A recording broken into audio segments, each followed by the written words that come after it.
sixth thing is going to be, okay, I'm going to show you this with a band. This isn't the best band to use here. I can't find a super, super, super light band. So bear with me on this one. I'm going to try to explain as much as possible to where it makes sense.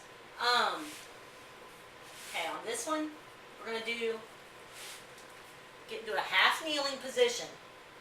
Okay, so we're going to anchor the band underneath the foot of whichever leg's forward. So either you can have her do that, or you can be at her side holding the band, or have it anchored in a door, even if you have like a JC band, probably a pink. Like I said, this isn't the best band. This isn't the band I typically use for this. But, so it's going to be super, super, it's going to be floppy down here at the beginning. And then, of course, when you raise it overhead, it's going to increase on resistance. But it looks really floppy with this band. What you're going to do, first get her to sit up nice and tall. Draw the belly button in. Squeeze the glutes, okay? And she'll feel a stretch on that hip flexor. But main thing here is that we're working on the scaps. You're going to have her pull her shoulder blades back and down, and I want you to watch here.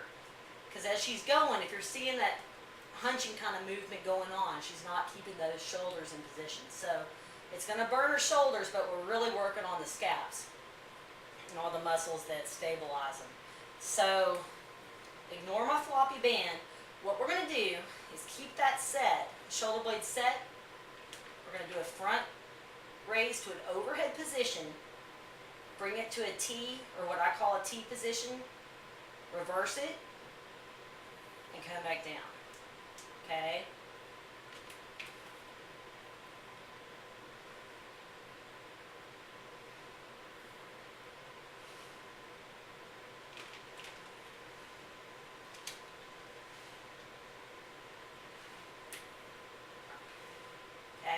So that's just a half kneeling, I call it a half kneeling overhead raise to a T.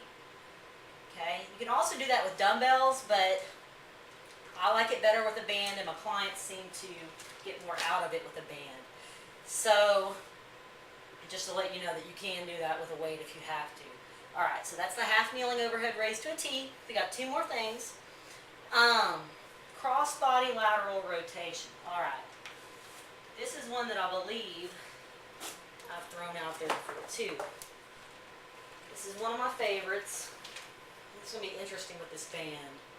I don't know what happened to my good band. This is going to be super, super rigged. Funny, but we'll make it work. Alright. Let's stick this over here. If this is too tight, it's not going to work, but you'll get the idea of what I'm doing. So hopefully that'll get the job done. Just ignore. I'm going to do my best with what I have here. Okay, so if we're working this left side, I'm going to show you both sides so you can see what's going on. But sometimes you'll hear these called sword pulls as well.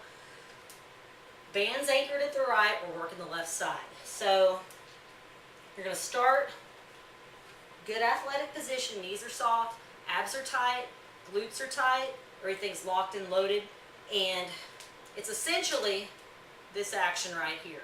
We got some external rotation going on, but it's cross body, so we're getting a little bit of extra work with that pulling motion. This is almost like, I know you might have heard of doing like Y's, T's, and W's, typically done over the ball. I feel that this action right here, this is basically half of that W, this action right here. So we're getting a lot of good work with all these muscles back here in the upper back. So I'll stop talking. Okay, so we're ready to go. Also, freehand, place it in the low back. Just encourage good posture. So all we're doing is coming up like you're pulling a sword. So if you look at my elbow, it's not any higher, it's lower than my shoulder, okay? Don't come up like this. elbow's lower than the shoulder, and the shoulder stays back. If she's coming around and hunching, that's a no-no, but also if she's noticing clicking going on, that should be a sign that possibly the head of the humerus isn't pulled back into the socket. So that might be a little indicator, keep the shoulder back a little bit more.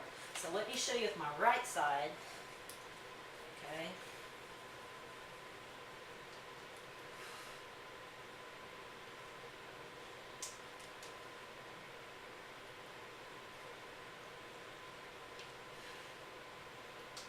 So we're just getting some good work there for the upper back.